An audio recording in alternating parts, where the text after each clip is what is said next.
Muy buenos días, vamos a dar inicio a nuestra clase teórica del día de hoy con el tema de desarrollo psicológico y manejo de conducta en los niños, ¿no? En la clínica integral niños en un paciente integral, ¿no? El día de hoy es jueves 7 de abril del 2022 y vamos a empezar con la clase como habíamos dicho. Bueno, vamos a empezar diciendo de que el desarrollo psicológico, para el desarrollo psicológico, para conocer el desarrollo psicológico y obviamente el manejo de conducta que nosotros debemos tener en un paciente integral, tenemos que conocer ciertos aspectos muy importantes. Hablar sobre el desarrollo del niño es bastante amplio, bastante, tenemos que bastante que desarrollar. Vamos a tratar de resumir en algunas teorías más importantes para poder tener en cuenta. Tenemos que entender que para cuando un niño va creciendo, ¿no? Tanto físicamente, también hay un desarrollo emocional. Y el desarrollo emocional está basado por otros diferentes tipos de aspectos, ¿no?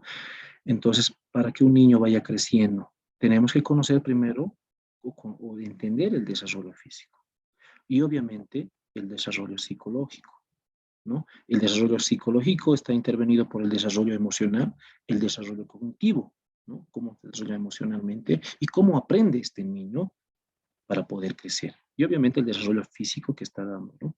Pero estos dos desarrollos está mediado por el medio ambiente, ¿no? Por cómo es su sociedad, cómo es su alrededor para poder tenerlo. Y todo esto nos va a llevar a un comportamiento del niño, ¿no? Cómo está su desarrollo físico, cómo está su desarrollo psicológico, el emocional, el cognitivo, de acuerdo al medio ambiente donde vive, y nos van a dar el comportamiento del niño, ¿no? Puede ser que un niño de acá, de nuestra ciudad, de la ciudad del Alto, tenga el mismo desarrollo tal vez físico, pero tal vez tenga un desarrollo físico, psicológico, es decir, emocional y cognitivo, muy diferente a un niño, no sé, que tal vez nunca ha salido a la ciudad, de unos 5, 6, 7 años, totalmente diferente, no conoce muchas cosas. Entonces, ¿por qué? Porque está variado por nuestro medio ambiente. O hasta el desarrollo físico, ¿no? En muchos lugares de diferentes partes de nuestro mismo país y de otros lugares, el desarrollo del desarrollo físico también tiene mucho que ver con el medio ambiente, la alimentación. Entonces, esa alimentación hace que también el comportamiento del niño vaya a ser diferente. Entonces, nos varía. Nosotros debemos saber que hay en el desarrollo físico, lo que se conoce con el nombre del área motora, va a atravesar ciertas etapas en periodos diferentes de edad del niño. Por ejemplo, en niños hasta los 2 meses, por ejemplo, en el área motora, ¿no? El niño ya empieza a controlar. Si la mamá lo sostiene, ya puede tratar de sostenerse, ¿no? Porque ya un niño tal vez recién nacido, su cabeza es muy, muy lábil, no puede sostenerse, pero ya a los 2 meses ya puede. 4 meses ya el niño puede soportar la cabecita, soportar ahí con las manitos, ¿no? Un año ya empieza, el niño ya tiene la posibilidad de poder caminar, 9 meses hasta un año poder caminar, obviamente con ayuda de algún objeto, de alguna silla, de alguna mesa, de algún mueble, puede sujetarse. ¿No? Eso es el área motora. Y es así que va atravesando diferentes edades y va atravesando y va a tener diferentes características a cada edad. No es el área motora, es el desarrollo motor, el desarrollo físico que tiene. En cuanto al desarrollo psicológico, lo podemos ver como el área cognitiva, por decirles. ¿Qué aprende el niño? A los 2 años empieza los sonidos. ¿Qué sonidos les gustan? ¿No? El cascabel, la maraquita que la mamá compra, que a veces al niño le toca curiosidad y aprende que es un sonido que le gusta, ¿no? El área cognitiva, incluso nos dicen que el área cognitiva viene desde mucho más antes, ¿no? Juntamente con el área motora en el vientre de la mamá. El niño en el vientre reconoce la voz de la mamá o del papá. E incluso, ¿no? Hay mucha teoría en la cual dice que el niño reconoce hasta la frecuencia cardíaca que tiene la mamá. El pum, pum, pum, pum, pum, pum, pum, pum. Reconoce. Por eso es que en muchos de los hospitales, el nacimiento, lo primero que hacen es ponerle al bebé, cuando sale todo llorando, le limpian todo eso, le ponen en el pecho de la madre para que el niño pueda tocar con sus orejitas el pecho de la mamá y sentir la misma frecuencia cardíaca, ese pum, pum, pum, pum. Se conoce ese sonido, ha aprendido, es el área cognitiva y sabe que ya puede tranquilizarse, que está en un lugar seguro. ¿no? Entonces, el desarrollo cognitivo, el área cognitiva también tiene mucho que ver, ¿no? Y aprende diferentes características en un niño de casi de un año. Tal vez el niño no sepa leer, ¿no? Obviamente no sabe leer, ¿no? Pero el cuaderno que tiene, el libro que tiene, tal vez hasta lo esté agarrando al revés, pero el niño sabe que es ahí donde su papá, su hermano, su mamá le ha visto que lee. ¿No? Hay niños que ustedes van a ver, agarran, bueno, en mis épocas, ¿no? Agarraban el periódico y veían, tal vez el periódico al revés. Revisaban, no sabían que revisaba, pero ha aprendido, ¿no? Niños de 2 a 4 años aprenden a dibujar, a rayar, ¿no? A tener una imaginación, lo que han visto en la tele, lo que han visto en la calle, lo que se imaginan, aprenden a dibujar en las paredes. No les importa dónde, no les importa que lo que han aprendido es utilizar los colores, no los colores llamativos que les llaman mucho la atención. Entonces, hay un área cognitiva, ¿no? Esta área cognitiva también puede estar desarrollada con el tema del área del lenguaje, que también ya los niños aprenden, ¿no? A cierta edad, al año, ya pueden empezar a asociar palabras, ya pueden empezar a tener algún tipo de palabra, mamá, papá, no sé, algún fonema que les pueda decir. A los 4 años ya los niños empiezan a hablar, pero esa es el área cognitiva que está, bueno, el desarrollo cognitivo, que tiene que tiene un área de lenguaje, que aprenden, ¿cómo van a aprender? Si nos dicen el área del lenguaje, si los papás, los hermanos, los abuelos le dicen al papá, ay, esto es Titi, no sé por decirlo, esto es el juguete, este es un auto, este es Titi. El niño lo llama Titi hasta sus 6, 7 años. Entonces, cómo nosotros vayamos a aprender, cómo vayamos a enseñar, también tiene mucho que ver con el área del lenguaje, ¿no? El área emocional también tiene mucho que ver, los problemas, ¿no? Entonces, todo está basado en el área psicológica, el desarrollo emocional, ¿no? Desarrollo afectivo y el desarrollo motor, ¿no? Lo que habíamos dicho, ¿no? El desarrollo físico es el desarrollo motor. Cómo mueve, cómo aprende a utilizar sus manos, su cuerpo, ¿no? Primero hay una motricidad gruesa, luego una motricidad fina, de acuerdo a cómo vaya atravesando el tiempo. El desarrollo cognitivo es cómo aprende el niño, cómo aprende a hacer diferentes cosas, ¿no? Cómo ha aprendido a escribir, cómo ha aprendido a dibujar, cómo ha aprendido a comportarse, ¿no? Cómo ha aprendido a tener un cierto tipo de comportamiento en diferentes acciones, que a nosotros los odontólogos nos sirve mucho. El desarrollo emocional, el desarrollo afectivo. ¿Cómo siente el niño? ¿Cómo ha aprendido a sentir el niño? ¿Qué es lo que siente el niño? Entonces nos dice que hay diferentes etapas de este desarrollo, ¿no? Como les había mencionado, cuando se habla de estos 3 tipos de desarrollo, hay bastante que hablar, ¿no? Entonces vamos a empezar con el desarrollo emocional. ¿No? Son reacciones, ¿qué es la emoción? Nos dice, son reacciones subjetivas y a ciertas experiencias, ¿no? Un estímulo-respuesta. ¿Qué es lo que siente el niño? Nosotros no lo podemos saber, no las podemos medir exactamente. Podemos darnos cuenta con ciertas acciones, ¿no? Con la cara del niño. Podemos ver cómo son las emociones, ¿no? Hay emociones primarias, ¿no? Por ejemplo, la alegría, la tristeza, el disgusto, el enfado, la sorpresa. Este es su periodo de aparición, en teoría, ¿no? De estos diferentes estudios, ¿no? Sería bueno hacer un tipo de estudios y si realmente este tipo de emociones aparecen en este tipo de edades, ¿no? Cuando hablamos del desarrollo emocional, no podemos dejar de hablar de 2 autores, ¿no? Por ejemplo, Sigmund Freud y Erickson, ¿no? Que, por ejemplo, en la teoría psicodinámica del desarrollo emocional, Freud tuvo mucho que ver o habló mucho sobre el tema del desarrollo psicosexual, del despertar psicosexual de las personas. Decían que para este autor, todos atravesábamos ciertas etapas y teníamos estímulos respuestas con el placer sexual, ¿no? Del desarrollo. Y ponía ciertas etapas, la etapa fálica, la etapa bucal, diferentes etapas que desarrollaba. Una de las teorías o de los que se interesa es, por ejemplo, del desarrollo o de la etapa bucal que tiene el ser humano, ¿no? Donde dice que los niños a cierta edad descubren el mundo mediante su boca, ¿no? Ese es el instrumento, o no el instrumento, es el segmento de su cuerpo por el cual descubren todo, ¿no? Porque es el donde encuentran el estímulo que tal vez les haga sentir un poco de satisfacción. Agarran un bolígrafo No les gusta, lo botan. Si les gusta, lo empiezan a morder y encuentran satisfacción en ese morder. O cuando están saliendo los dientes, ¿no? Agarran algo frío y les gusta, ¿no? Entonces es un placer que ellos tienen, según para Freud. Erikson también, si bien no está muy desarrollado con la parte sexual, también habla sobre el desarrollo emocional. Todo desarrollo emocional está basado por una conducta motivada por impulsos. O sea, si hay un impulso, hay un tipo de respuesta, ¿no? Y este tipo de impulsos son el placer, la angustia, la frustración. Si un niño encuentra placer, hay un estímulo que el niño va a ir siguiéndola. Entonces es un poco complejo, pero es básicamente, en resumen, podemos decir. El desarrollo emocional, procesos son mediante los cuales los factores genéticos y ambientales, como habíamos visto en un principio, interactúan y modelan el comportamiento del niño. El comportamiento, ¿qué quiere decir? El temperamento del niño y la personalidad, lo que le hace diferente, ¿no? Todos estos factores genéticos y ambientales interactúan para darle el temperamento y la personalidad a cada niño. Ahí hablo también, hay una parte que hay que tocar para el desarrollo emocional, que fue propuesta por John Bowlby, ¿no? Que es la teoría del apego.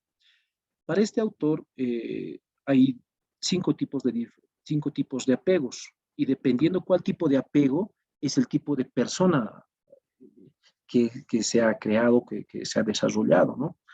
Personas con un tipo inseguro de apego son aquellas personas que son inseguras, ¿no? Edad adulta, que tienen desconfianza de tomar decisiones, que tienen mucho que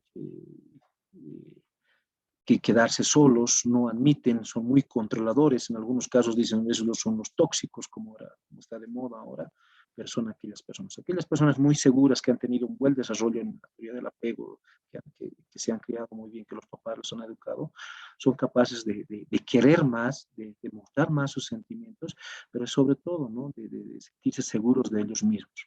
En la edad de los niños, 6, 7 años, esos niños son capaces de aceptar la separación de los papás muy fácilmente, ¿no? Entonces, tiene que ver también mucho con este autor. ¿Qué más? Cuando ya hablamos, eso es el desarrollo emocional, ¿no? El desarrollo emocional. Y cuando ya hablamos sobre el desarrollo cognitivo, de cómo aprenden los niños, no podemos de hablar primero de estos tres autores, ¿no? Skinner, el acondicionamiento positivo, negativo, ¿no? Y el SIRS, el aprendizaje social. Básicamente estos dos autores resumen sus estudios, que las personas aprenden sobre la base de un estímulo y una respuesta, ¿no? Si el estímulo es bueno, la respuesta también es buena. Para Skinner era otro tipo de estímulos, ¿no? Unos estímulos más como premios, por decirlo. Si yo te doy algo, toma un chocolate, entonces lo estoy haciendo un acondicionamiento que me responda bien. Si yo le saludo, ¿cómo estás? Te doy un chocolate, estoy esperando que me respondas bien. Entonces hay el acondicionamiento. Yo acondiciono a las personas para que me puedan hacer. Ese fue el experimento de Skinner. El decir, básicamente lo mismo, pero el estímulo fue social. Y quiere decir que las respuestas, el rechazo social de las demás personas de su entorno era el que condicionaba las respuestas, ¿no? Y hasta ahora hay muchos experimentos, ¿no? sobre este tipo, ¿no? Donde las personas, donde los experimentos ponen a personas o animales sobre las respuestas de los demás de la sociedad, ¿no? Hay uno que vi recientemente donde dicen, entra una persona a un ambiente y le dicen, este cuaderno es rojo, pero el cuaderno era verde, pero todos los demás dicen es rojo. Y él, por no quedar mal, también dice que es rojo sabiendo que es verde. No son acondicionamientos. Ahí todo está basado en estímulos-respuesta. Y una de las teorías más aceptadas, que tal vez nosotros más los ontólogos, es la que utilizó Piaget, ¿no? La cual es conocida como la teoría cognitiva de Piagetiva, no, de Jean Piaget, ¿no? Donde ellos dicen que adquiere y utiliza el conocimiento y el pensamiento para adaptarse y responder según el grado de desarrollo físico o de edad que tiene. O sea, los niños o las personas se desarrollan y se adaptan y responden de acuerdo al grado de desarrollo que tienen, ¿no? Básicamente eso es lo que decía Piaget. Y es así que Piaget dividió a las personas en desarrollo hasta la adolescencia en 4 etapas. Primera etapa fue la etapa motosensorial, en niños de 0 a 2 años. La etapa preoperatoria, de 2 a 6 años, de la etapa de operaciones concretas de 7 a 12 años y las operaciones formales de 12 años hacia adelante, ¿no? ¿Qué dice la etapa motosensorial? ¿No? Obviamente que ahí los niños son bebés, no tienen mucho, pero ¿qué nos dicen?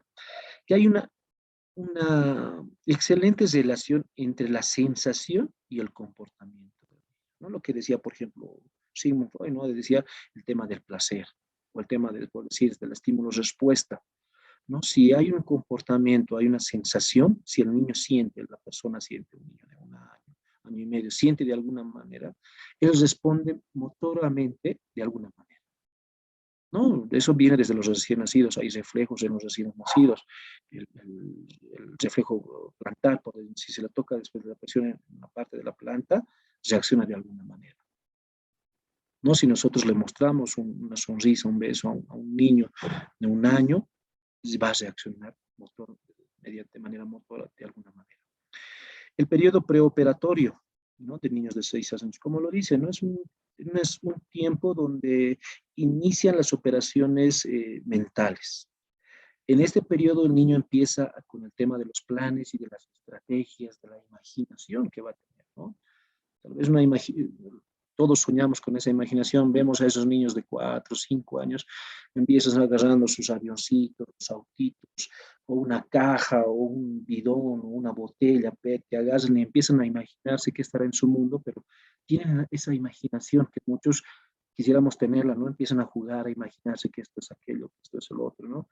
Empiezan en estos niños, tú les regalas no sé, un super carro en una caja y juegan con la caja, porque el periodo de la imaginación es donde está latente en estos niños, ¿no?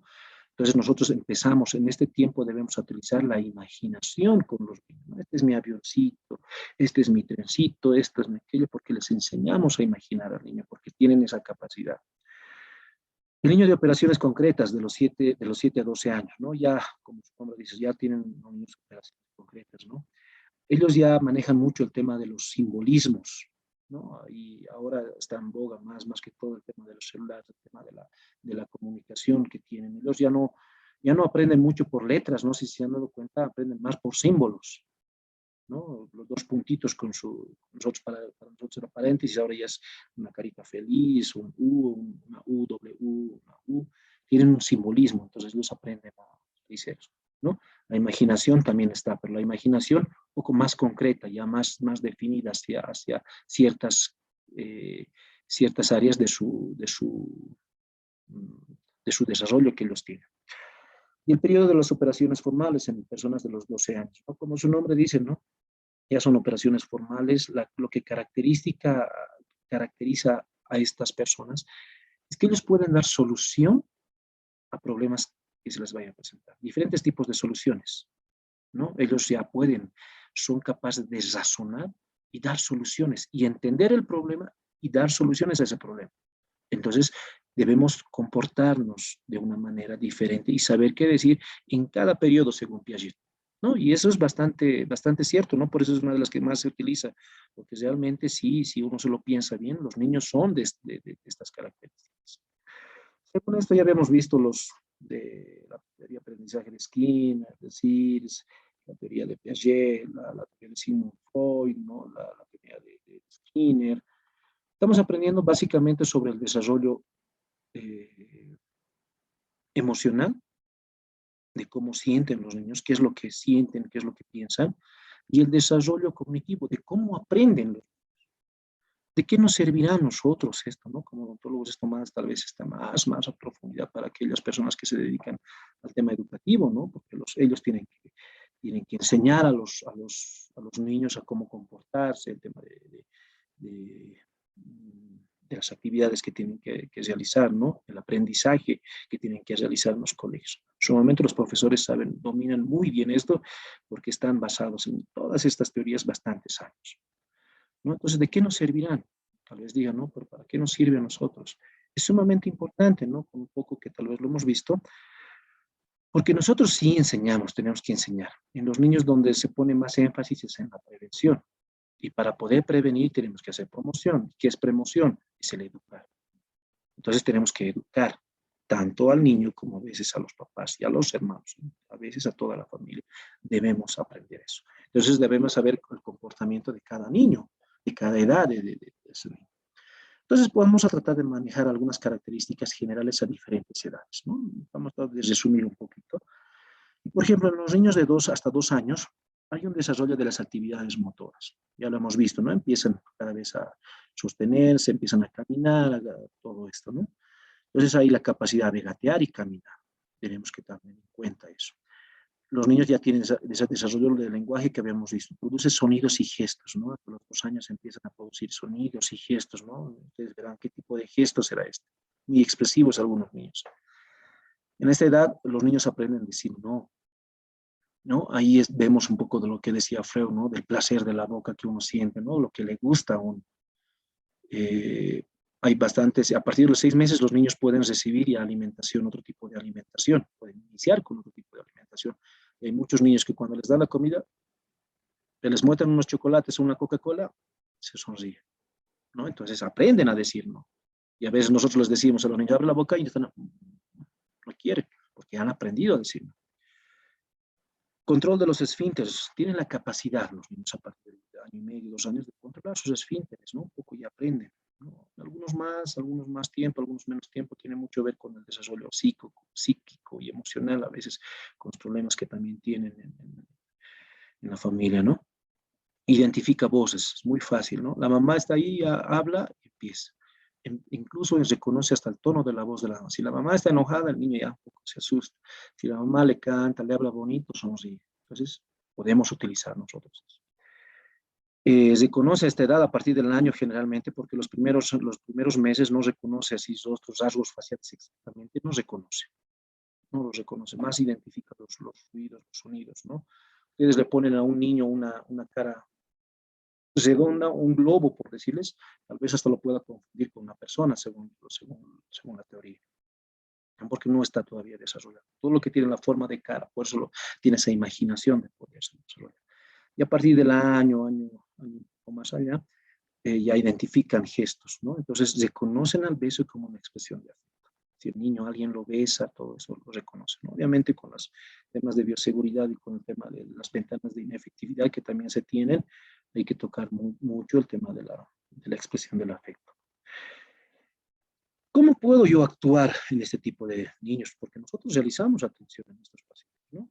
Órdenes claras, ¿no? Niños de 2 años, órdenes muy claras, muy sencillas. Las órdenes también tienen que ser claras y sencillas a los papás. Técnicas cortas y simples, ¿no? Lo habíamos visto en plan de tratamiento, cuál es la primera técnica que habíamos visto, ya podemos empezar a utilizar.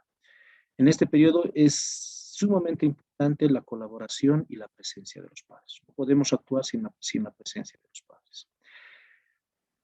¿Cuáles serán los comportamientos, las características que tiene un niño de 2 a 4 años? Aumento del desarrollo motor, ¿no? De aprender a caminar, ya empiezan a saltar obstáculos los niños de 4 años.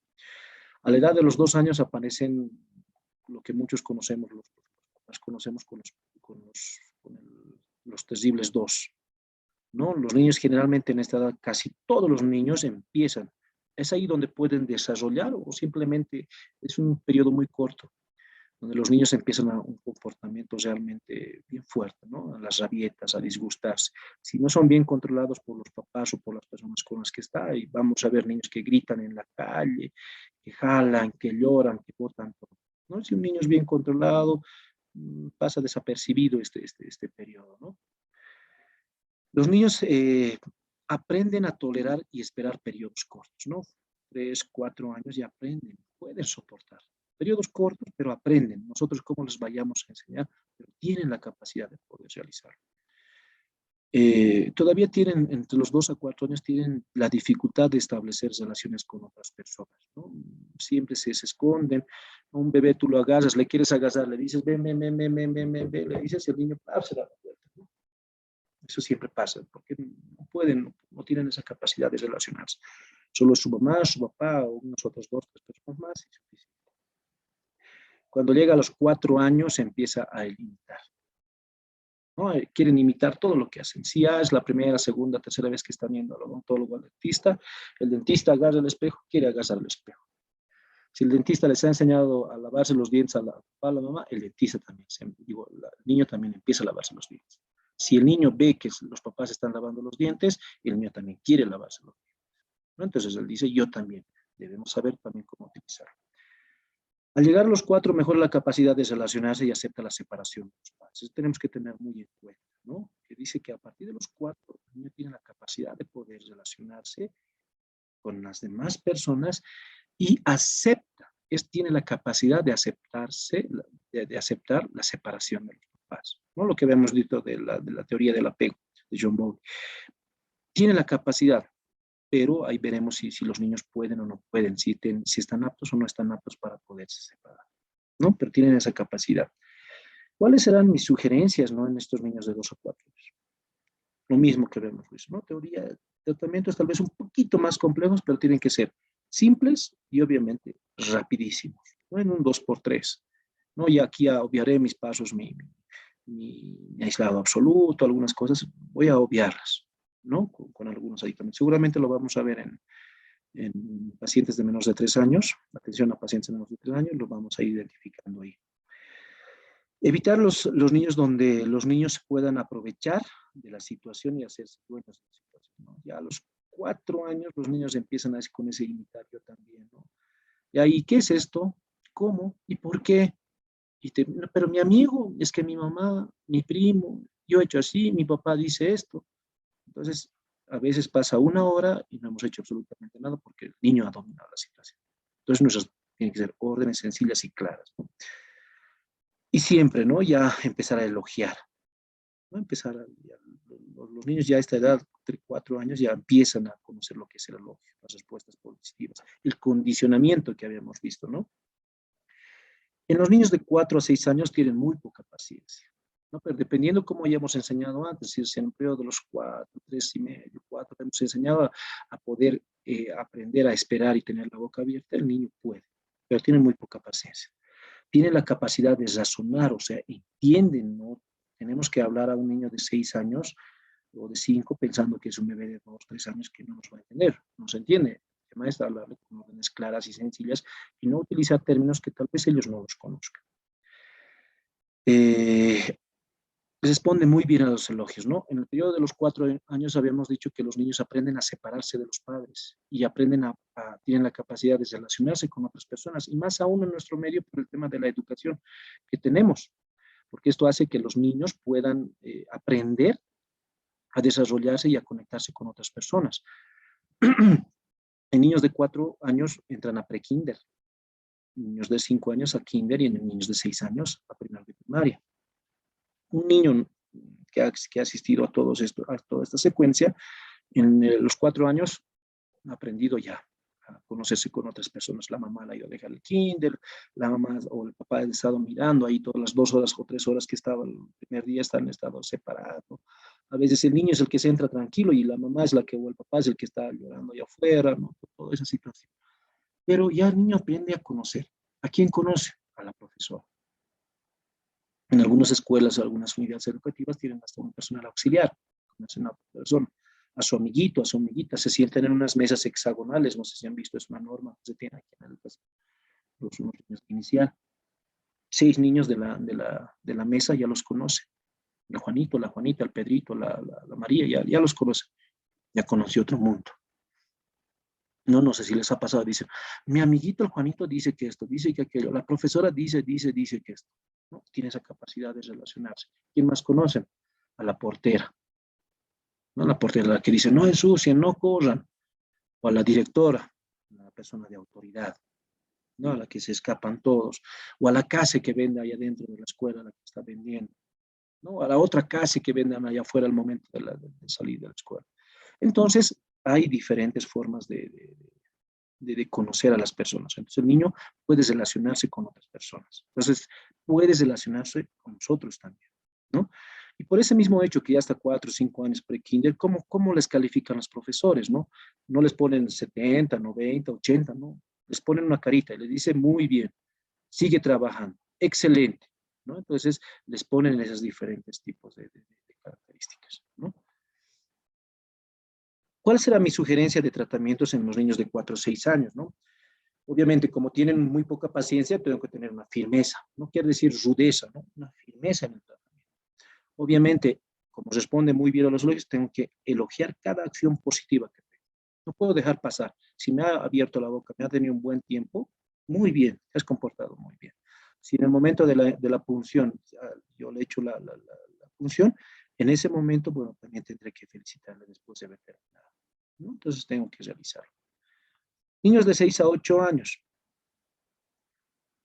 Ya desde los 5, 6, siempre ya hay un cambio de humor, pero a los 6 a 8 mejora este cambio de humor. Tiene un cambio de humor rápido, ¿no? Puede haber niños que estén llorando en ese momento, se hayan caído y alguien se haya reído y le ha hecho un chiste o haya pasado otra cosa, y los niños en ese mismo momento, con las lágrimas ahí en la carita, empieza a llorar, empieza a reírse. No acepta los castigos ni regaños muy bien. No le gusta. Busca la aprobación. Ya tiene el sentido de cooperar, pero también sigue buscando el tema de los elogios. Ya en esta edad ya hay algunos niños que ven que los padres a veces son injustos, ¿no? Bueno, el tema a veces hasta el tema de educación, ¿no? A veces que aprenden en la escuela, les dicen, no van a botar las cosas a la basura porque nuestra ciudad, nuestro mundo se contamina y nuestro planeta Tierra llora. Entonces los papás a veces somos los que botamos al piso y ellos ya, mi papá está botando, ¿no? Entonces ya los padres a veces son injustos, no quiere decir que son injustos con la vida, sino empiezan con esos, ¿no? Empiezan ya a ver que los papás no habían sido los más perfectos del mundo. ¿Por qué? Porque los profesores también les están enseñando lo correcto, ¿no?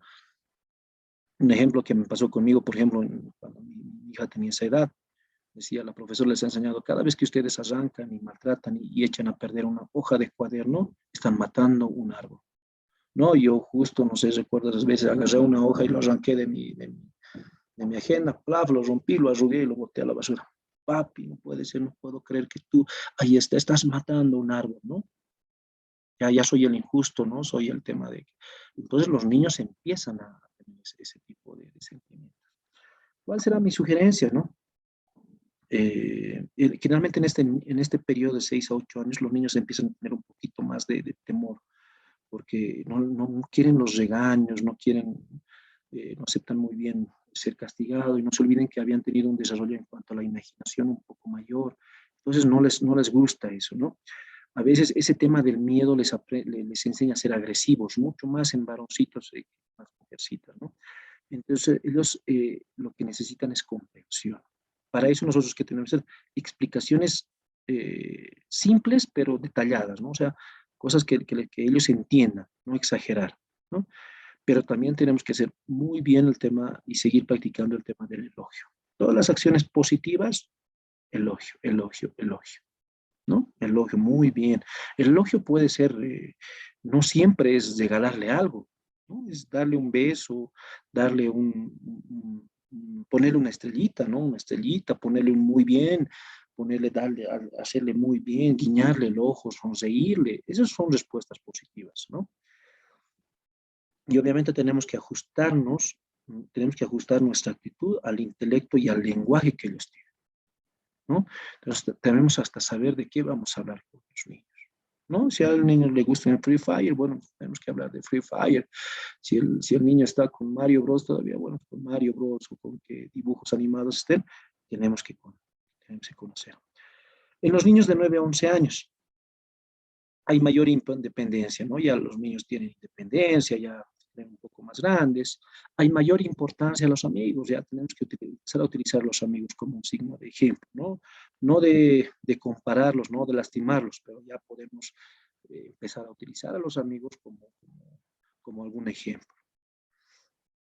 Son rebeldes a la autoridad, ¿no? Pero siempre la aceptan, ¿no?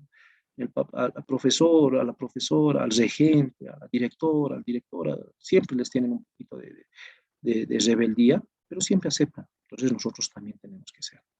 Ya se interesa por la moral, por la justicia, 9 a 11 años ya aprenden, ¿no? Por eso tienen ese sentimiento de independencia. Tienen mayor conocimiento e importancia por la higiene corporal, especialmente las damitas, ¿no? Siempre le prestan mayor importancia. ¿Qué sugerencia, no? ¿Qué debo realizar?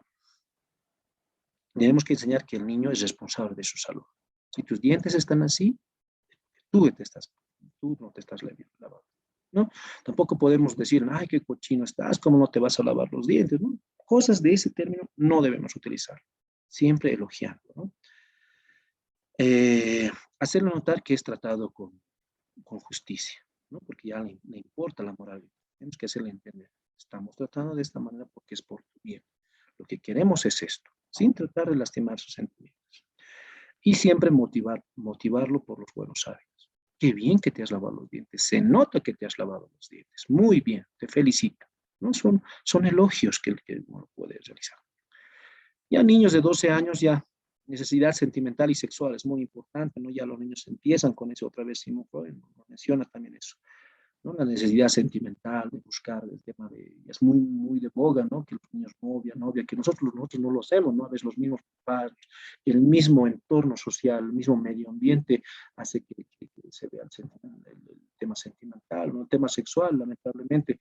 Uno va a un té piñata y ahí están ya los niños de 4 o 5 años, saben las letras de los últimos reggaetones, ¿no? Entonces, eh, tenemos que conocer eso, ¿no? Y a esta edad más aún.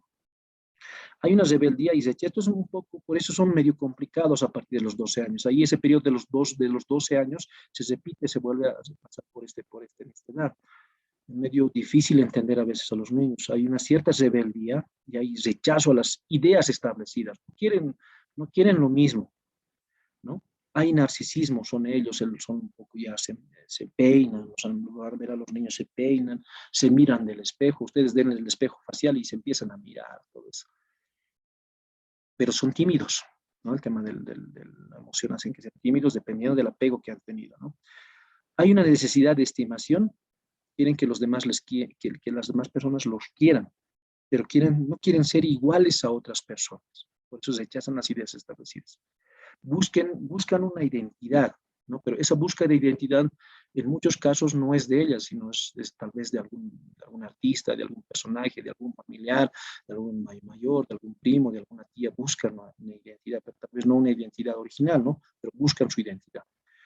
Pero también tienen el temor de ser etiquetado diferente que sus compañeros, ¿no?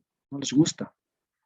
No les gusta, ¿no? Eso hay que indagar en pacientes de esta edad, es muy, muy, muy importante, ¿no? No les gustan en algunos muchos casos ser el corcho, los flojitos, los que siempre les llaman la atención en el curso. En el tema odontológico nos interesa, ¿no? A veces no quieren utilizar brackets, no quieren hacerse utilizar algún aparato porque no quieren ser catalogados diferentes, ¿no? Yo recuerdo una vez hace unos 5 o 6 años, recuerdo, hubo una paciente que le puse brackets, ¿no? A todo lado. Y después, pasado un mes y medio, me empezó a traer más pacientes. De todos, cuando empecé a hacer su historia, ¿sí? Todos eran del mismo curso y del mismo colegio, ¿no? El tema de no ser etiquetado diferente, todos querían tener brackets. Algunos no necesitaban, pero querían, ¿no? Póngame no nomás, doctor, esta mi niña que quiere siempre utilizar brackets, ¿no? Entonces, no quieren ser catalogados diferentes, ¿no? Y ahí mismo tienen una preocupación por sí mismos, ¿no? Entonces, es muy importante, ya es un poco difícil entender a estas personas, pero se puede teniendo en cuenta todo esto lo que hemos visto, ¿no? Entonces, lo que queremos es que son niños que vayan desde esta edad a lavarse muy bien la higiene, para que vayan llegando a tener seguridad en cuanto a su higiene. Es lo que nosotros tenemos que realizar. Enseñamos. Entonces, para poder enseñar tenemos que conocer todas las características de los niños a ciertas edades, tanto emocionalmente, físicamente, como cognitivamente. ¿Qué son capaces de aprender? ¿Cómo son capaces de aprender? ¿Cómo es su respuesta motora? ¿Qué capacidades? Yo a un niño de un año no les voy a un niño de 4 o 5 años, no le voy a enseñar una técnica de paz, ¿no? Te voy a enseñar la técnica de paz modificada para que te laves los dientes. Agarras el cepillo con una angulación de 45 grados sobre el eje mayor. No puedo porque no me va a entender. Entonces yo debo también empezar a ponerme al nivel y enseñarle con órdenes claras y sencillas. Entonces ellos tienen una forma de aprender y obviamente la emoción que tienen a ciertas edades tienen los niños. Eh, Vamos a ir tocando algunos puntos, por ejemplo, este que me parece muy importante, algunos factores que determinan la conducta del niño. ¿no? Algunos factores que determinan la conducta del niño. Por ejemplo, el profesional. Tiene mucho que ver, ¿no? El profesional que atiende pacientes pediátricos tiene que tener paciencia, ¿no? Tiene que tener paciencia, tiene que tener la capacidad de poder atender al niño, a la mamá, al papá, saberlos conllevar y tener mucha imaginación, ¿no? Eso es sumamente importante, ¿no? Entonces, tenemos que tener la capacidad de poder desarrollar estas aptitudes que tiene el profesional, ¿no? Otros factores, por ejemplo, son las experiencias previas para lo que ha tenido el niño, ¿no? Identificar, preguntar a los papás, ¿ya ha ido al dentista? ¿Y cómo le fue? ¿Le fue bien? ¿Le fue mal? ¿Qué le hicieron? ¿Y cómo respondió su niño? ¿Y cómo se llevó? Y una pregunta que muy pocos hacen, ¿no? ¿Y por qué ya no va con él? ¿Por qué no va con su anterior dentista? No es que tenemos que preguntar al papá. Y luego al niño, ¿no? ¿Cómo estás? Ay, te has hecho curar tu diente. ¿Y cómo te fue? ¿Te dolió o no te dolió? ¿Y qué aprendiste? ¿No? Y ellos nos van a empezar a contar. Entonces, no solo es una experiencia mala, buena, ¿no? Sino saber todos esos tipos de datos para poder, si el niño es medio contradictorio, ¿no? Cuando el papá te dice, sí, me ha curado súper bien, que esto, que lo otro, ¿por qué lo está cambiando? Si el dentista le estaba yendo también, ¿por qué lo está cambiando? En algunos casos puede dar, no, es que me he mudado, que he hecho lo otro, todo puede dar, pero hay algunos casos que dicen, no, está el consultorio, está a unas 2, 3 cuadras, el otro, y vienen donde uno y te dicen, ¿por qué? Entonces el niño es el que después te visita. A veces es el factor económico, a veces es el tema de la atención, hay muchos factores que debemos también para no repetir esas experiencias, ¿no? Todo eso es ese para no repetir las experiencias malas y para mejorar las experiencias buenas que haya tenido, ¿no?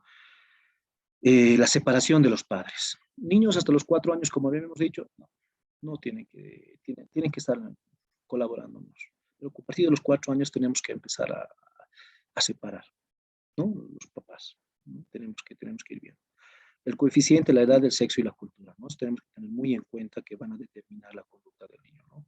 La edad del niño, cómo es mi comportamiento. El comportamiento con una niña, que con un niño es diferente. La cultura, el nivel social, el aspecto social de donde están, también es diferente. Tenemos que también saber comportarnos.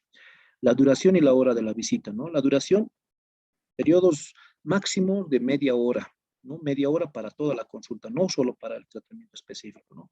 Media hora quiere decir unos 5, 10 minutos previos y unos 5, 10 minutos después de la consulta y unos 10 a 10 minutos, máximo 15 del tratamiento específico, no más. Los padres, ¿no? También tienen mucho que ver, ¿no? Dependiendo cómo sean los papás, también son los niños, ¿no? Tenemos que aprender a identificar, ¿no? Justamente cuando fue una semana y media, atendí a un paciente que me sorprendió mucho, ¿no? Porque de tiempo me llegaron.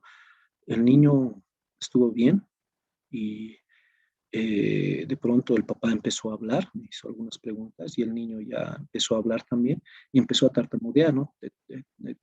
Se empezó a asustar, ¿no? Y esos son signos de alarma. Y en otra ocasión vamos a hablar de ese tipo de pacientes, pero tienen el porqué de poder realizar, ¿no? Entonces, nosotros tenemos que estar capacitados para poder identificar ese tipo de acciones. Entonces, los papás conllevan un factor muy determinante. Entonces, una pregunta es ahí que siempre, ¿padres serán necesarios en el consultorio? ¿No? ¿Padres serán necesarios en el consultorio? Como ya habíamos dicho, si lo hacen hasta los 4 años, no hay problema. 4 años, los niños tienen la capacidad de poderse separar de los padres. Entonces, nosotros tenemos que saber explicar. Si es la primera vez, las primeras veces que están atendiendo, niños 3 años pueden estar así, 2 años, pero no 2, 1. ¿Cuál? ¿Quién? ¿El papá o la mamá? ¿No? ¿Con quién acepta mejor? ¿Papá o mamá? Eso también ellos tienen que decidir y tenemos que nosotros identificar. Si es que el niño ya tiene 4 años y medio, recién se está separando, siempre háganle pasar y vayan alejándolo cada vez, en cada cita un poco más. Y en pocas de las citas atrás, cosa de que el niño no lo vea. No, no es bueno. Si Por último, es tan insistente que los papás quieran estar o es que es aceptado, ¿qué reglas tienen que cumplir? Los padres no tienen que hacer gestos y estos gestos no tienen que ser observados por el niño, ¿no? El padre no puede tocar al niño, no puede hablarle al niño, no debe, el poder puede. No puede hablarle al niño, no puede tocarle al niño. Puede estar ahí, puede estar sentado a unos 2 metros, pero no tiene que hablarle, no tiene que tocarle, ¿no? No tiene que decir, ves, hazte curar. No, te voy a hacer pinchar. Pínchale nomás, doctor. Esas cosas no. Ahí, señora, a la que le vamos a pinchar es a usted. Entonces tiene que ser. No tiene que expresar miedos personales. No, hazte nomás hacer hijito, porque a mí la anterior vez me ha dolido. Me está transmitiendo miedo, ¿no? No amenazar con el otro, no, hágale pinchar nomás. Si no te haces curar, otra vez más te voy a traer, ¿no? Entonces eso hay que hablar con uno. No sobornar, hazte curar nomás, hijito, te lo voy a comprar al salir, vamos a ir a comprar salchipapa después. No, no ridiculizar tampoco, ¿no? A ver, ¿cómo no te vas a hacer tan viejo ya estás? No te quieres hacer curar. Esas cosas no tienen que decirlo el papá y la mamá, ¿no? No prometer lo que no va a pasar, ¿no? A veces, no, el doctor no te va a lastimar, el pinchazo no duele. Dos cosas ahí, ¿no? El pinchazo, ya le está diciendo, ya está hablando de pinchazón, ya le está hablando de dolor, ¿no? Y aunque no crean la punción que se realiza, duele, obviamente va a doler. El asunto es cómo manejar, por eso se llama control del dolor, ¿no? Entonces, cómo manejar, cómo nosotros tenemos la capacidad de poder manejar. Pues si el papá le está prometiendo cosas que nosotros no vamos a poder realizar, no lo está haciendo, ¿no? Manejar a los padres es sumamente difícil, entonces tenemos que educarlo, tenemos que tener paciencia, por eso el profesional tiene que tener paciencia para atender al niño y para atender, ¿no? Es incómodo incluso que el asistente, el profesional esté ahí y los papás estén observando cómo se esté realizando, ¿no? O que al niño tenga 6, 7 años y la mamá esté echada y el niño esté acá, ¿no? 4 años menores que esto, sí, ¿no? Entonces podamos realizar. ¿Cuáles son uno de los aspectos un poco temidos que tiene el niño, ¿no? Por ejemplo, la separación de los padres, ¿no? Esto es muy importante, es muy bonito, les voy a decir algunos tips. La separación de los padres. Tenemos que encontrar el momento exacto de cómo separar a los niños de los padres, ¿no? Eh, si es la primera cita, 4 años y medio, 4 años empiezan, pase. Se le habla al niño y el papá puede estar en la primera cita donde el niño, solo voy a hablar con el niño, me voy a presentar, le voy a hablar cómo te llamas, cuántos años tienes, en qué colegio estás, en qué curso estás, cómo se llama tu profesora, qué se llama tu amigo, cómo se llama tu amiguita, yo qué sé. Ahí puede estar la mamá, un poquito lejos, a un paso y medio. No tiene que decir nada, nada. La que tiene que hablar es la niña o el niño, ¿no? Entonces la segunda cita, otra vez, ya sube al sillón, el papá, la mamá, cada vez más lejos. No tiene que haber ya te vas a hacer curar, hijita, por favor. Y sí, por favor, te va a curar bien, te lo va a hacer bien, te va a hacer esto, te va a hacer aquello. ¿No? Eso tenemos que hablar previamente con los padres, ¿no? Tampoco llamar la atención a los papás delante de los niños, ¿no? Ya, hijita, espérame un ratito tú afuera o en la sala de juegos, espérame ahí y hablar con los padres. Yo le voy a mencionar esto, le voy a decir esto a su niño y usted, por favor, escuche, pero no diga nada, ¿no? Hablar diplomáticamente, hay que también entender a los papás, a veces son nuestros hijos, ¿no? Y lo que queremos es mejor para ellos. El momento temido es el tema del sillón, ¿no? No sé si tengas en cuenta, acérquense al niño y el niño no quiere subirse al sillón. Pero eso tiene que ser un momento de cumbre, tiene que ser un momento de logro, de satisfacción. Uno de los errores que podemos cometer es agarrar al niño 4 años, 5 años, 6 años, agarrarlo y subirlo al sillón. O que la mamá le agarre y le siente en el sillón. Eso es una imposición. El niño tiene que saber subirse al sillón. El niño tiene que tener la capacidad de poderse subir al sillón. Tiene que ser un elogio, tiene que ser... Y si una vez que se sube, dame los 5, te has subido muy rápido esta vez, eres todo un capo, eres todo un campeón, eres toda una princesa. Entonces tiene que ser algo. Yo generalmente, por ejemplo, lo que hago es subirles el sillón, lo subo. Dependiendo del tamaño del niño, se le sube a cierta altura y el niño ahí está tratando de trepar. Y es un logro para él. Cuando logra subirse, se siente feliz, ¿no? Entonces tiene que llegar a ser un logro para el niño. La aproximación al dentista, no podemos irnos al sillón una vez que se sube el niño y ir rápidamente y ábranme la boca y empezar a hacer. No, es saludarle, hola, ¿cómo estás? ¿Cómo te ha ido? Qué bien, tocarle la mano, tocarle la cabecita y preguntar algunas cosas y empezar a relacionarse, ¿no? Otro momento temido es el tema de la punción, ¿no? La inyección. Tenemos que saber controlar esto. Por eso no es solo es poner, hacer el pinchazo, ¿no? Por eso es control del dolor, que tiene una secuencia de pasos larga que hay que saberla manejar y cómo manejarla. Y en cada situación, y a veces en el mismo niño, la situación varía de día a día o de momento a momento. Un momento temido también es el momento de la extracción, ¿no? Los niños tienen esa capacidad de ser suyo, es como un juguete, ¿no? Como cuando los niños tienen juguetes, se les quita, lloran, ¿no? Es algo de ellos, es propio de ellos, no se les puede quitar. Entonces, cuando nosotros extraemos un diente, igual, aquí está tu diente y déjenlo, no, hacen el diente, obviamente lo desinfectan, lo lavan, lo limpian bien, no hay nada, está bonito el diente y se lo devuelven al niño, porque eso es de él, su pertenencia, eso es propio de él, se lo va a tener en sus manos. Ya verán de cada comportamiento de cada niño a veces es diferente, ¿no? Y ahí podemos nosotros apoyar con el tema, ¿no? Aquí está, y lo pones debajo de tu almohada, y ya sea el ratón de los dientes, o el ratón Pérez, o la hada de los dientes, va a venir y te va a dejar seguramente algún premio. Entonces, ya, como te has comportado bien, seguramente te va a traer un buen premio. ¿No ve, mamá? Hay que decir, ¿no? La mamá ya se le está diciendo de que ponga algo, ¿no? Pero eso hay que quedar incluso hasta antes, porque a veces las mamás o los papás también se olvidan. Otro también temido, un momento temido es el final del tratamiento, el regreso a los padres. A veces una vez que termina el tratamiento, va y corre donde el papá, ¿no? Y empiezan recién a llorar. Y el papá que le dice, ay, pasa, no, está bien, hijito, que te lo voy a comprar esto, que te lo voy a hacer esto. Entonces, como, no, tiene que volverse lo más cotidiano. Muy bien, hijo, te has hecho curar los dientecitos, muy bien, hijita, te has hecho hacer, listo, ya, vámonos. Lo más normal.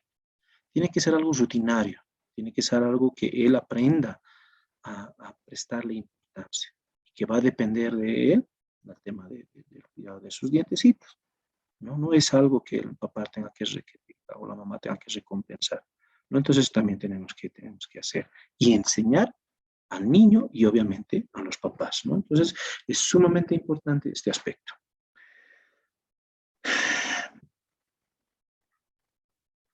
Ya, estas son algunas características que ustedes seguramente ya lo han visto en la aceptación del tratamiento, ¿no? Wright ha dividido a los niños en esos tipos de tipos de pacientes. Frankl también ha clasificado a los pacientes de diferentes edades, y también Judy Gisling también ha clasificado, ¿no? Si bien ya lo han tocado esto en la gestión anterior, es poco para recordarlo, pero tiene mucha relación con lo que habíamos visto anteriormente, ¿no? Entonces vamos a realizar. Cuando nosotros hablamos ya ahora del manejo de conducta, tenemos que tener algunos conocimientos básicos para este manejo. El acercamiento positivo del profesional. Tenemos que ir con una buena predisposición. Si nosotros vamos, ay, no, viene el panito, viene el Pedrito, que me va a hacer esto, me va a hacer, me va a morder como el anterior. Ya estamos condicionándonos nosotros y estamos condicionando con nuestros gestos que no queremos atender al niño, ¿no? A veces recuerden, espero que tal vez lo sigan viendo el video, y recuerdan, ay, mi paciente va a venir, oh, no, otra vez no. Ya nos estamos predisponiendo. No, va a venir otra vez alegre, feliz, porque va a venir el paciente. Tengo que tener una buena comunicación con el niño. No puede llegar el niño y empezar a atendernos. Sino tiene que haber una buena comunicación. Empezar a hablar primero con él. ¿Cómo te ha ido? ¿Qué has hecho el día de hoy? Hablar unos 2, 3, 4 minutos. Yo contarle algunas cosas, que él me cuente sobre todo. Y ahí hay una buena comunicación. Porque en ese momento va a decir, me duele, no me duele, quiero cerrar, no quiero cerrar la boca, quiero ir al baño, no quiero ir al baño. Tiene que haber un ambiente relajado y cómodo, ¿no? Un lugar acondicionado para los niños, no tan exagerado, que yo me encuentre relajado, que él se encuentre relajado, que no haya mucha distracción, que no haya mucho ruido, ¿no? Tiene que haber algo que también le guste. La organización de la consulta es muy importante. Si hoy día voy a atenderle a la María y a la María le tengo que hacer pulpectomía, bueno, pues tendré todo mi material para poderlo realizar. Y no distraerme y buscar, ay, me iré a prestar de mi compañero, o lo he dejado en el otro consultorio, o me he olvidado, ¿no? Entonces tengo que organizar en la consulta. Y mi actitud, ¿no? La actitud del profesional varía, es sumamente importante, ¿no? Sumamente importante. Cuando hablamos del manejo de conducta tenemos técnicas, y entre estas técnicas tenemos estas que son las principales. La técnica de comunicación, la técnica de modificación de la conducta, las técnicas de limitación y la técnica prohibitiva, que generalmente son una, ¿no? Las técnicas de limitación y las técnicas prohibitivas, ¿no? Prohibitivas, las técnicas de modificación de conducta y las técnicas de comunicación. En cuanto a las técnicas de comunicación, tenemos, son varias, las instrucciones, el lenguaje pediátrico, la distracción, la ludoterapia, el control de voz, las técnicas no verbales y el decir, mostrar, hacer, DMH. Es muy, muy común. Esta es la que nosotros, estas técnicas de comunicación es que las que nosotros deberíamos utilizar, la que mayormente deberíamos utilizar, ¿no? Es la que básicamente debería pasarnos. Todas estas deberíamos dominarlas. Pero cuando hablamos de técnicas de comunicación, no quiere decir que hoy día voy a utilizar solo instrucciones. Mañana voy a utilizar el lenguaje pediátrico. El lunes voy a utilizar la distracción. No. Tampoco puedo decir, esta instrucción es para el Juan, esta lenguaje pediátrica para la María, esta distracción para el Pedro, esto para el Kevin. No. Puedo estar utilizando las instrucciones y ese mismo momento tengo que utilizar la distracción. En el mismo paciente, en el mismo tratamiento, en el mismo momento. O después, después de terminar, hasta 2-3 segundos, tengo que utilizar control de voz. O sea, es conocer y utilizar todas las técnicas en todo el momento y desde un principio. No solo es en el momento de hacer la punción o solo en el momento de eliminación de tejido carreado, sino es desde que el paciente llega, ¿no? Entonces, desde ahí yo tengo que realizar. Por eso, ¿qué es comunicación? ¿No? Es el intercambio de ideas, opiniones o información. Ustedes buscan, googleen, aunque sea, van a encontrar que básicamente este es el concepto, ¿no? Intercambio de ideas y opiniones o información. Donde hay un emisor, que en este caso es el profesional, hay un mensaje que nosotros queremos decir, queremos hacernos entender, y hay un receptor, que es el paciente, ¿no? Que esta comunicación no solo es de acá para acá, sino que también de acá para acá. Del receptor al emisor, del paciente al profesional, ¿no? Hay, como se ha dicho, un remitente, ¿no? El profesional. Un mensaje, puede ser una expresión facial, puede ser un lenguaje corporal, ¿eh? Cuando hablamos de comunicación. Tiene que haber un contexto en el cual el mensaje es enviado. Y obviamente el receptor, ¿no? Entonces, eso es comunicación. Cuando hablamos de instrucciones, ¿no? Podemos utilizarla en el momento de enseñar al paciente qué es lo que vamos a hacer, o técnicas de cepillado, por ejemplo. La explicación ordenada y clara de los procedimientos que le vamos a realizar, ¿no? Podemos descontextualizar, no tenemos que darle mucho contexto, tenemos que ir imaginándonos, ¿no? Y utilizando no siempre macromodelos, ahí tenemos bien, el uso de juguetes de que tienen sus dientecitos para el tema de la higiene oral, ¿no? También saber escuchar las dudas y reforzar adecuadamente, sin que el niño sea dueño de la situación, ¿no? Tenemos que reforzar su confianza y la seguridad. ¿Y cómo se hace? Con comunicación del profesional al paciente y del paciente al profesional, ¿no? Tiene que haber mensajes no verbales, sonrisas, miradas, ¿no? Tiene que haber instrucciones, no solo es abrir la boca, cerrar la boca. No muevas la lengua, escupí. Eso no solo instrucciones, tiene que todo que ver con lo que se había dicho. Lenguaje pediátrico. El lenguaje pediátrico es el lenguaje que el niño puede entender. ¿Cómo el niño me puede entender? ¿Bajo qué palabras me puede entender? Sin tratar de exagerar, ¿no? Sustituir por expresiones moderadas o conocidas, ¿no? Para el niño. No le voy a decir, te va a doler, ¿no? Tengo que utilizar palabras que no lo asusten y que vaya a entender. Tenemos que, como dicen, hablar al nivel del niño, ¿no? Y cuando yo voy a hablar al niño, cuando hablo del lenguaje pediátrico, tengo que estar al mismo nivel. Si va a estar el niño sentado, lo subo al niño, yo me siento y me bajo hasta ahí para que estar casi a la misma altura, ¿no? Para que nos podamos mirar frente a frente, como dicen, face to face, ¿no? Si lo vas a tener parado, pues bueno, en algunos casos si es muy pequeño, si hay la oportunidad puedo sostenerlo y si papá lo está sosteniendo, bueno, yo estaré al mismo nivel, ¿no? Para que nos podamos ver, ¿no? Decirle que siempre hay que tratar de decirle un poquito, ¿no? Al niño que es, ¿cuántos años tienes? 4. Ay, pareces de 5, pareces de 6, ¿no? No estás en quinto, sabiendo que está en cuarto, tercero, ¿no? Hay que hablarle de temas que le distraigan o le gusten. No sé, que has visto la película del Hombre Araña, has visto el multiverso, no sé, cosas que a él le gusten, cosas que si a él le gusta fútbol, pues habla de fútbol. Si a él le gusta de princesas, se habla de princesas, ¿no? Entonces, la persona que atiende niños, el pediatra, el odontólogo pediatra, tiene que saber de dibujos, tiene que saber de cosas que le vayan a hablar. No va a hablar de, no sé, de cosas que a uno no le vayan a interesar, ¿no? Usar un tono de voz calmado, bajo, ¿no? Cuando hablo con técnico o estoy utilizando técnicas de comunicación, hablo bajo, hablo normal, ¿no? Cosa de que él me pueda escuchar, me pueda entender, hablar lento, calmado, pausado, para que él me pueda entender, ¿no? Sin que haya mucho gesticulación en mi rostro para que él no se asuste, porque tal vez yo esté asustado y ahora sí, ¿cómo tenemos ponerme de ese modo, ¿no? Entonces tengo que también poder tener. La distracción es sumamente muy importante, ¿no? Las técnicas de distracción. Es para desviar la atención del niño, ¿no? Primero. Preguntas de interés, ¿no? Cuando justo le estoy haciendo, ¿y qué se llama tu profesora? Y el niño, pum, se pone a pensar, y hasta mientras yo he hecho una acción, pero ya lo he distraído, ¿no? Puedo utilizar magia, ¿no? Puedo utilizar cuentos, ¿no? En vez, a ver, abrime la boca y te voy a contar un cuento. ¿Sabes el cuento de, no sé, de Pedro y de Jaime, de los guisantes, o de la Caperucita Roja, o de la hormiguita hippie, yo qué sé? O te voy a cantar una canción, ¿no? Entonces distraen en ese momento, ¿no? Y pueden ver el tema de la autodistracción, que ahora está muy de moda, ¿no? Ahí yo tengo en el tema del consultorio unos lentes que tienen unos audífonos, sale de los lentes y de ahí sale un cablecito que lleva ahí los dos audífonos y es sumamente delgadito, ¿no? Que no te, a veces porque estos grandes, los de realidad virtual, no te dejan trabajar, no nos dejan trabajar, muy bueno para ellos, pero no nos dejan trabajar, estos delgaditos así.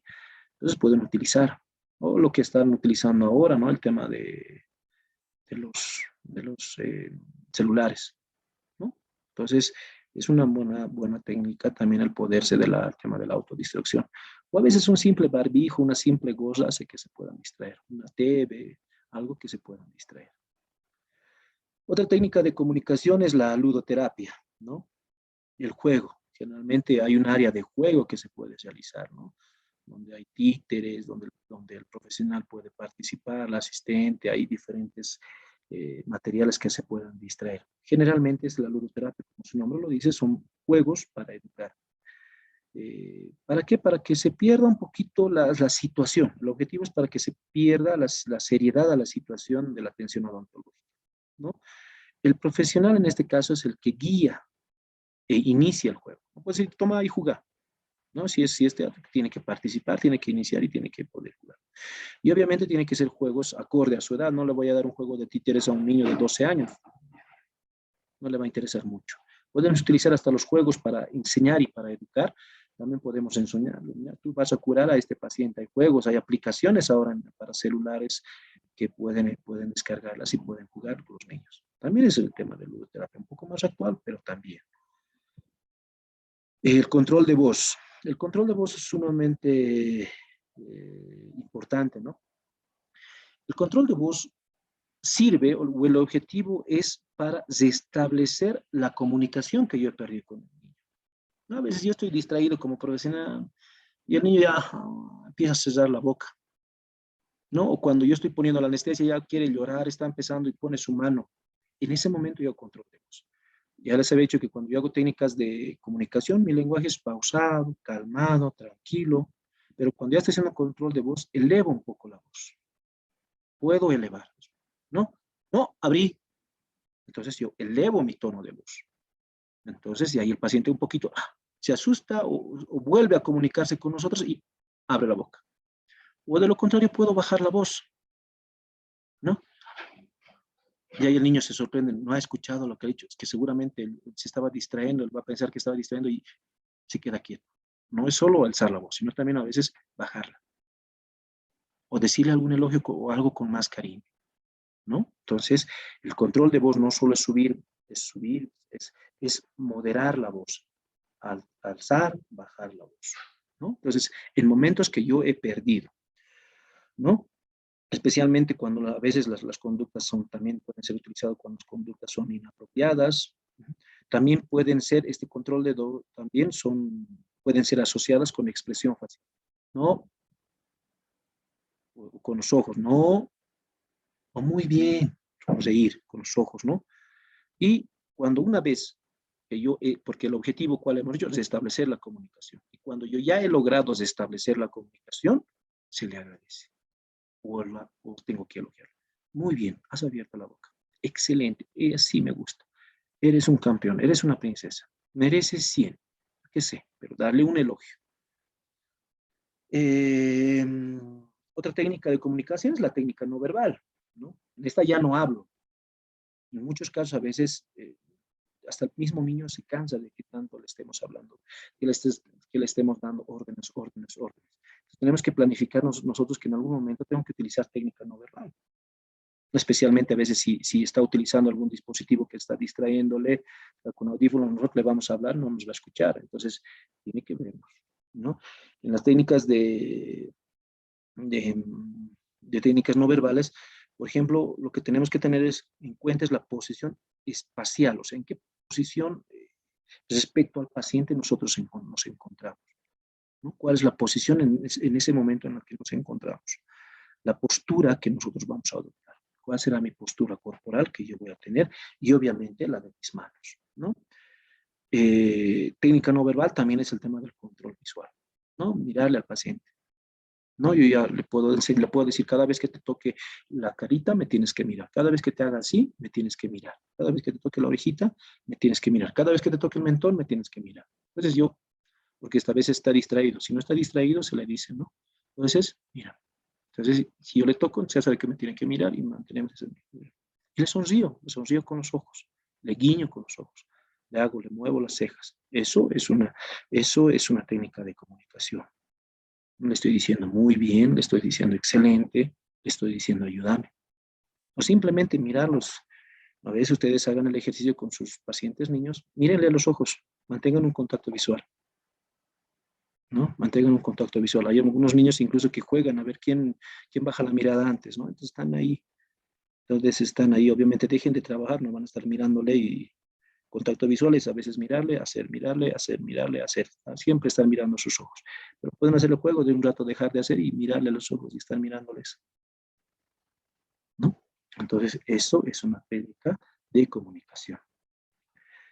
Y por último, la que más conocemos, ¿no? La técnica de decir, mostrar y hacer, ¿no? Decir, mostrar y hacer, ¿no? Entonces, esta es el principio básico casi de todo nuestro tratamiento, ¿no? Ahí es donde se descontextualiza, ¿no? Ya utilizamos elefantitos, juguetitos, este es mi trencito, te voy a hacer esto, te voy a hacer aquello, siempre tratando de que el niño no sea dueño de la situación, ¿no? Tengo que utilizar muy bien las palabras, ¿no? Cuidado que mi agujita es para pincharte. Ya le he dicho aguja y le he dicho pinchar, ¿no? Entonces tengo que escoger bien las palabras cuando voy a explicar, ¿no? Entonces, todas estas son mis técnicas de comunicación, es decir, mostrar, hacer, ¿no? Entonces, como les había dicho, no todas estas técnicas son utilizables en un solo paciente en el mismo tratamiento, podemos utilizarlos y en la misma sesión, ¿no? Entonces, es dependiendo cómo se comporta el niño y cómo yo voy a actuar. Vamos a entrar un poquito rápido a las técnicas de modificación de conducta. En las técnicas de modificación de conducta, lo que se busca, ¿qué es? Un aprendizaje social. ¿De quién? Del paciente y de los papás. ¿Qué más se busca? El cambio del comportamiento del niño y también de los papás. Que también buscamos una mejor relación con el paciente, ¿no? ¿Y qué es lo que se tiene que tener en cuenta para poder realizar esta técnica de modificación de conducta? Es el tiempo y la paciencia. No me va a cambiar la conducta en un tratamiento, en una sesión, sino va a conllevar bastantes sesiones dependiendo de cómo lo vayamos a realizar. Dentro de las técnicas de modificación de conducta tengo las visitas previas, visita introductoria, la imitación, la desensibilización, el refuerzo, la confusión, el tiempo y la sugestión y el silencio. Las técnicas de limitación no son un castigo, ¿no? Eso hay que tenerlo siempre bien en cuenta, ¿no? Lo que se quiere es ganarse al niño, ¿no? Lo que yo quiero es ganarme siempre al niño. Es enseñar lo que debe realizar, la conducta adecuada del paciente. Hay que darle mayor seguridad mediante el contacto físico, ¿no? Porque ahí sí contacto físico. Hay que protegerlo de limitaciones en las técnicas de limitación, ¿no? Y hacer el tratamiento más fácil para el niño como para el profesional, ¿no? Esas son mis técnicas de limitación, las que habíamos dicho, y lo último, y mis técnicas de manejo, de modificación de conducta son las visitas previas, la visita introductoria, las de limitación, la desensibilización, el refuerzo, la confusión y el tiempo, y la sugestión. Esas son mis técnicas de modificación de conducta.